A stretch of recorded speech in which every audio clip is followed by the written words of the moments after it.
Continuando a leitura do CPC. Artigo 27. A cooperação jurídica internacional terá por objeto: 1. Citação, intimação e notificação judicial ou extrajudicial. Cuidado com essa notificação extrajudicial, porque como a gente está tratando de processo, a gente acha que é só notificação judicial, mas não é. Inclusive extrajudicial. 2. Colheita de provas e obtenção de informações. 3. Homologação e cumprimento de decisão. 4. Concessão de medida judicial de urgência.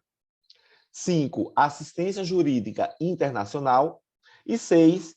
Qualquer outra medida judicial ou extrajudicial não proibida pela lei brasileira. Ressalvando, Maria, que todas essas hipóteses de cooperação jurídica internacional não podem jamais atentar ao devido processo legal brasileiro e nem contra qualquer direito ou garantia fundamental. Artigo 28. Cabe auxílio direto quando a medida não decorrer diretamente de decisão de autoridade jurisdicional estrangeira a ser submetida a juízo de delibação no Brasil. Artigo 29. A solicitação de auxílio direto será encaminhada pelo órgão estrangeiro interessado à autoridade central, cabendo ao Estado requerente assegurar a autenticidade e a clareza do pedido. Artigo 30. Além dos casos previstos em tratados de que o Brasil faz parte, o auxílio direto terá os seguintes objetos. E aí ressalto novamente que existe um tratado no Mercosul. 1. Obtenção e prestação de informações sobre o ordenamento jurídico e sobre processos administrativos ou jurisdicionais findos ou em curso.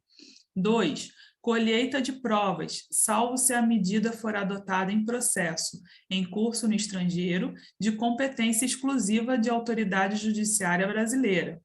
3.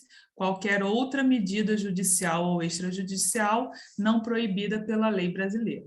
Quando ele fala lá no caput do 28 que o auxílio direto, que cabe auxílio direto quando a medida não decorrer diretamente de decisão de autoridade jurisdicional estrangeira a ser submetida a juízo de delibação no Brasil, é porque, se eu tenho decisão de autoridade jurisdicional brasileira, não é mais a questão do auxílio direto.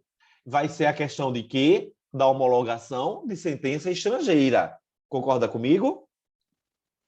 E quando ele fala lá no artigo 29 que a solicitação de auxílio direto será encaminhada pelo órgão estrangeiro interessado à autoridade central, ressaltando que essa autoridade central não é judiciária.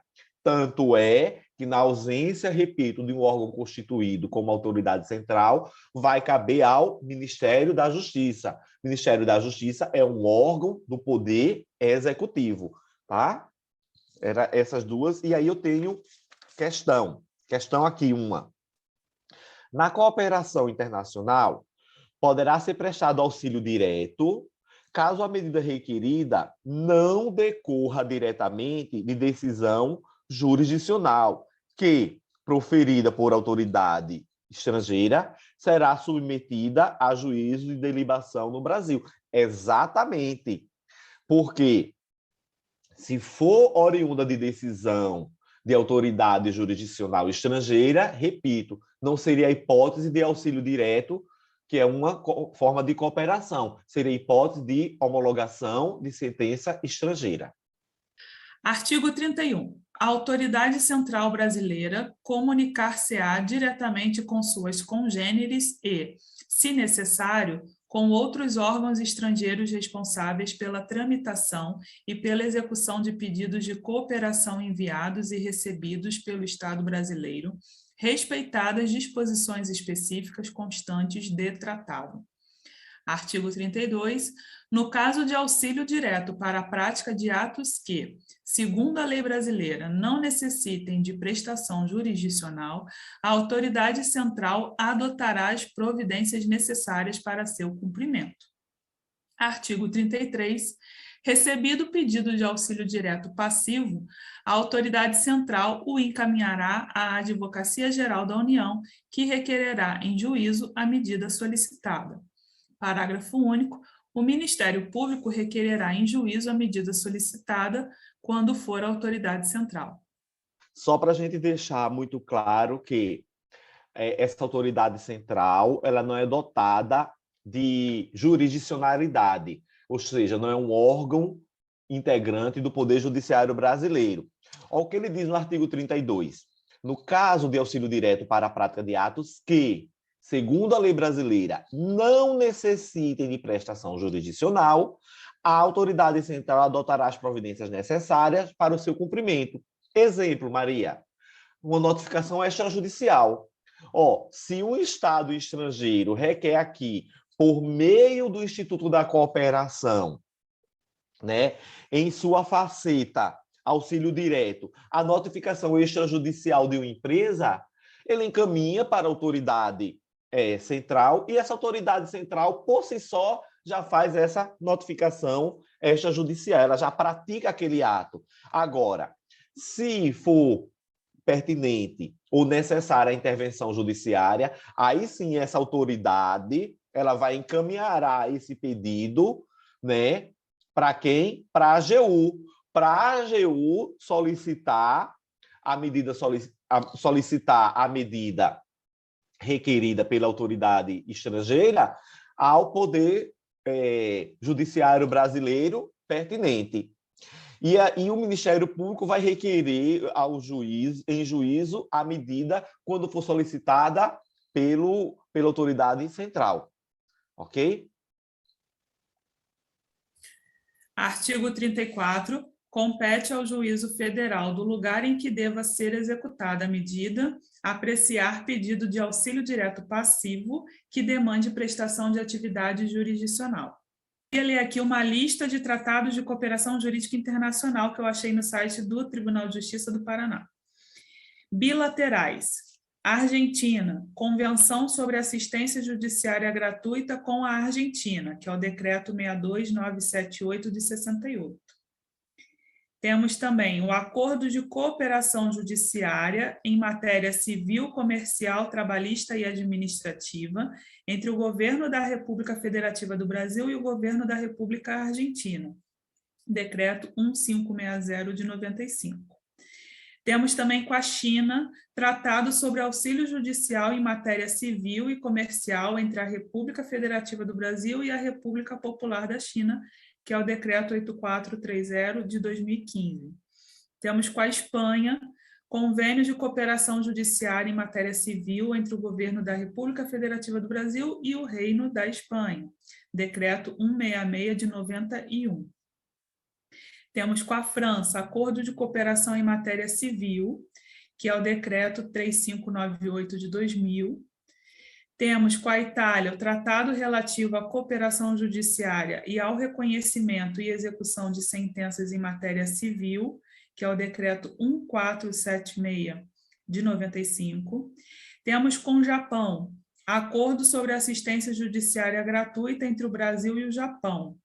Aí tem uma anotação aqui, é um acordo firmado por troca de notas no dia 23 de setembro de 1940, versando apenas sobre assistência judiciária gratuita, sem adentrar as peculiaridades que atualmente são necessárias à cooperação entre Brasil e Japão.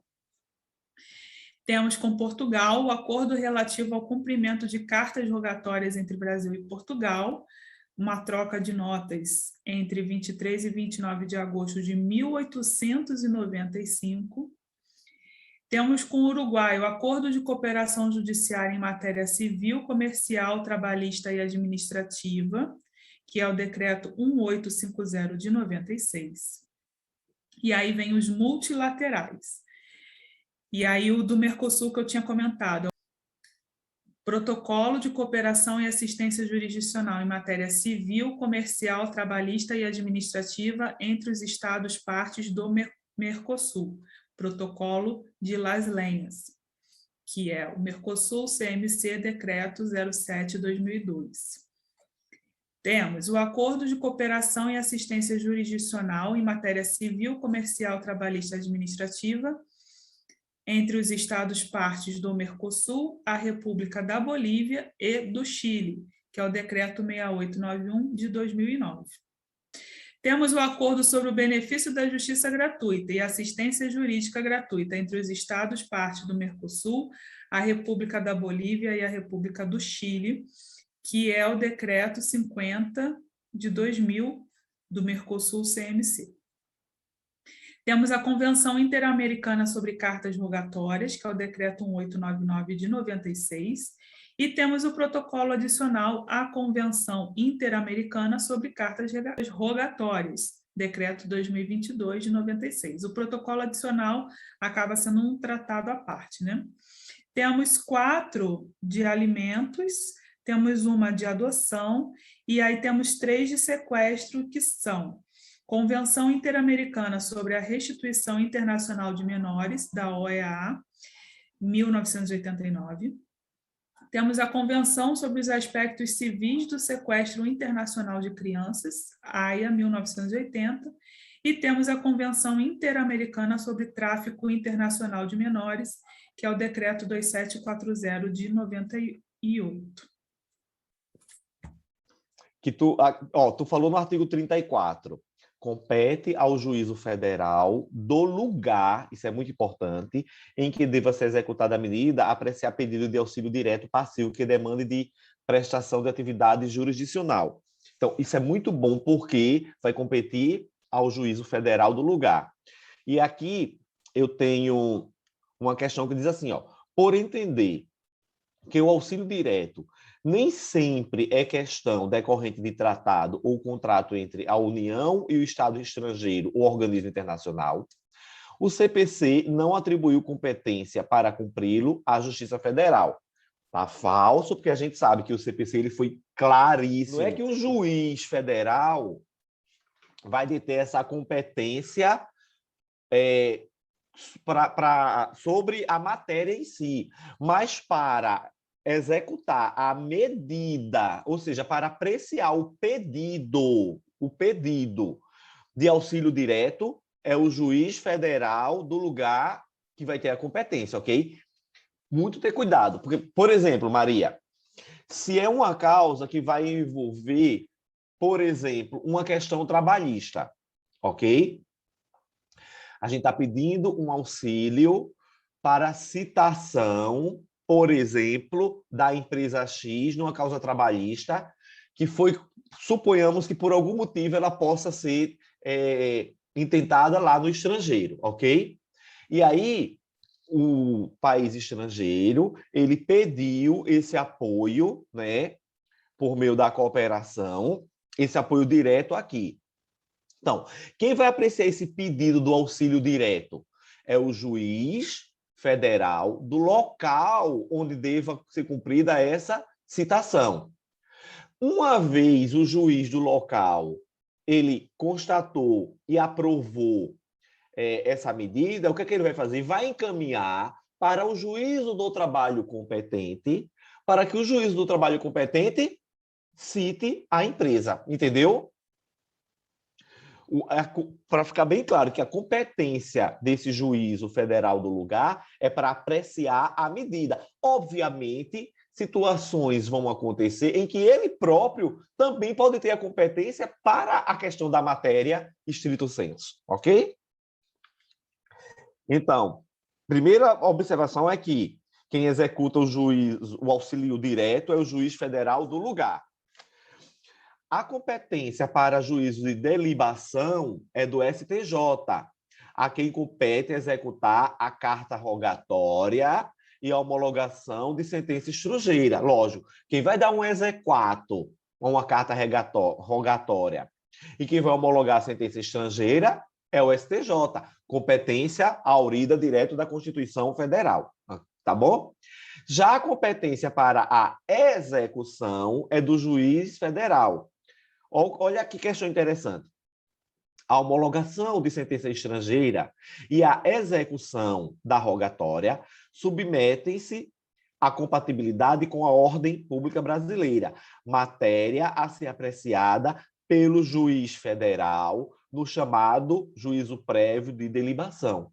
Essa questão está incorreta, porque esse juízo prévio de delibação, tanto para o exequato em cartas rogatórias, quanto para a homologação de sentença estrangeira, ela decorre de uma competência extraída direto do texto constitucional, que determina que tal competência incumbe ao Superior Tribunal de Justiça, STJ. Isso a gente não vai errar nunca mais, Maria.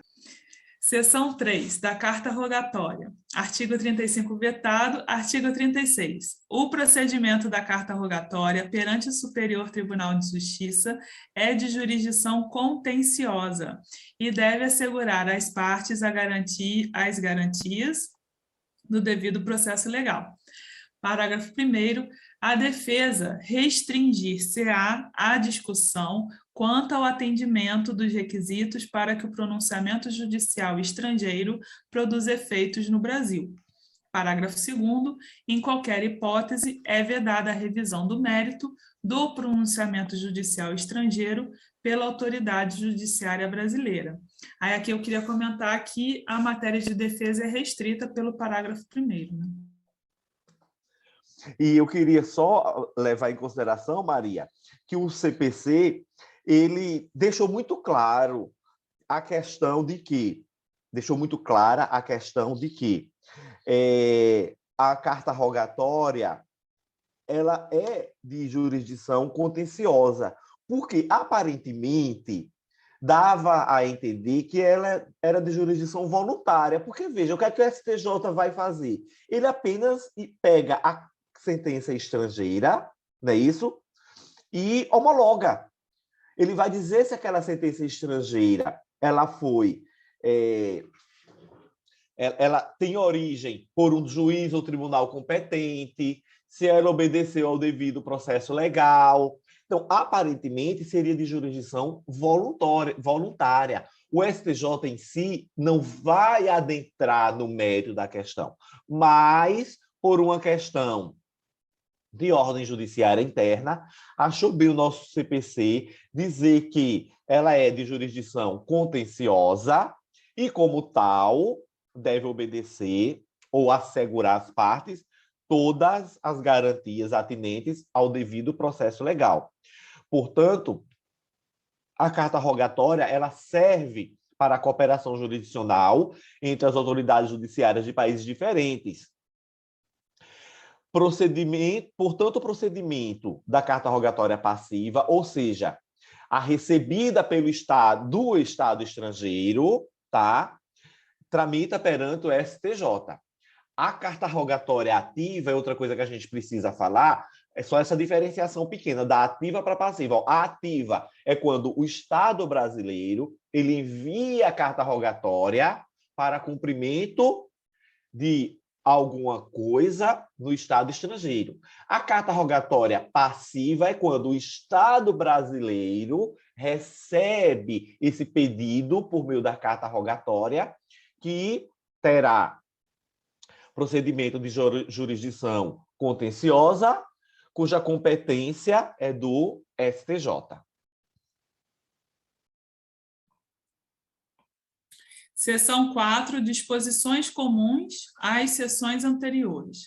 Artigo 37. O pedido de cooperação jurídica internacional, oriundo de autoridade brasileira competente, será encaminhado à autoridade central para posterior envio ao Estado requerido para lhe dar andamento.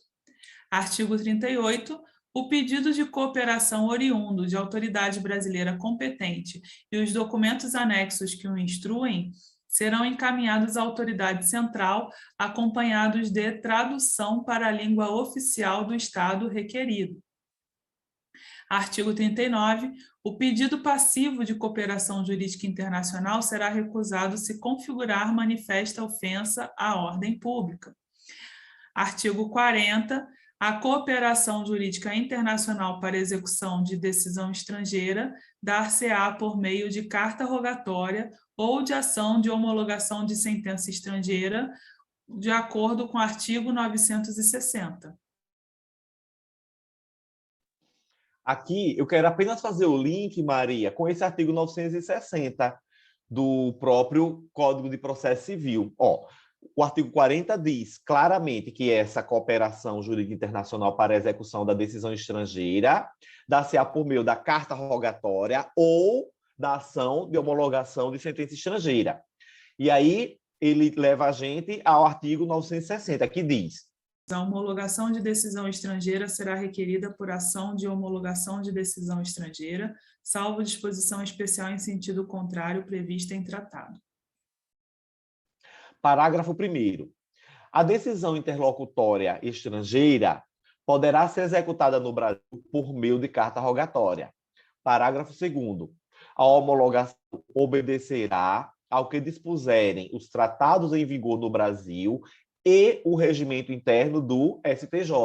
Por quê? Porque é o STJ que detém essa competência. E parágrafo 3º, a homologação de sentença arbitral estrangeira obedecerá ao disposto em tratado em lei, aplicando-se subsidiariamente às disposições deste capítulo.